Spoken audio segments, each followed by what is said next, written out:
नफ्स की हर ख्वाहिश पूरी नहीं हो सकती। एक मुख्तसर कहानी आपकी गोशगुजार कर रहा हूँ। एक बादशाह था, उसके यहाँ कोई बेटा नहीं था। तो उसने अपने वज़ीर से कहा कि तुम अपना बेटा कल मेरे पास ले आना।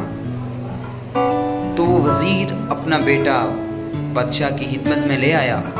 बादशाह ने कहा कि ए वज़ीर, आज के बाद इस बेटे को तुमने रोने नहीं देना। तो वो वज़ीर कहने लगा कि मैं इसकी हर ख्वाहिश पूरी कैसे करूँगा। तो बादशाह ने कहा कि ये कौन सी मुश्किल बात है, तुम इसे यहीं पे रखो, इसकी हर ख्वाहिश मैं पूरी करूँगा।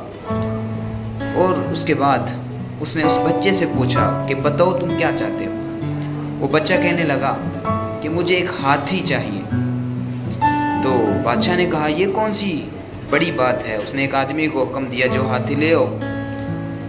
थोड़ी देर बाद हाथी उसकी खिदमत में लाकर हाजिर किया गया।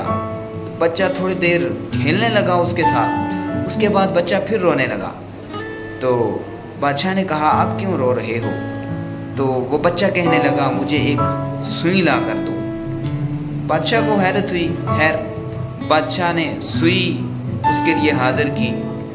तो बच्चा उसके साथ थोड़ी देर खेला। तो उसके बाद फिर रोने लगा। बादशाह ने कहा अब क्या बात है। तो वो बच्चा कहने लगा ये जो हाथी है, जो इस सुई का सुराख है, इसके अंदर से गुजरा। तो इसलिए कहा कि जिस तरह एक बच्चे की हम ख्वाहिश को पूरा नहीं कर सकते, उसकी हर ख्वाहिश को पूरा नहीं कर सकते, इसी तरह जो नफ्स है हमारा, उसकी हर ख्वाहिश को भी पूरा नहीं कर सकते। तो इसका इलाज भी होना चाहिए। तो इसका इलाज यही है कि अपने नफ्स की इस्लाह की जाए, बजाय इसके कि नफ्स की जो ख्वाहिश है उसके पुजारी बना जाए, जो वो चाहे उसकी तरफ दौड़ा जाए। बजाय इसके हमें चाहिए कि अपने नफ्स की इस्लाह कर लें। यही हमारी दुनिया में भी कामयाबी है और हमारी आखिरत के लिए भी कामयाबी है।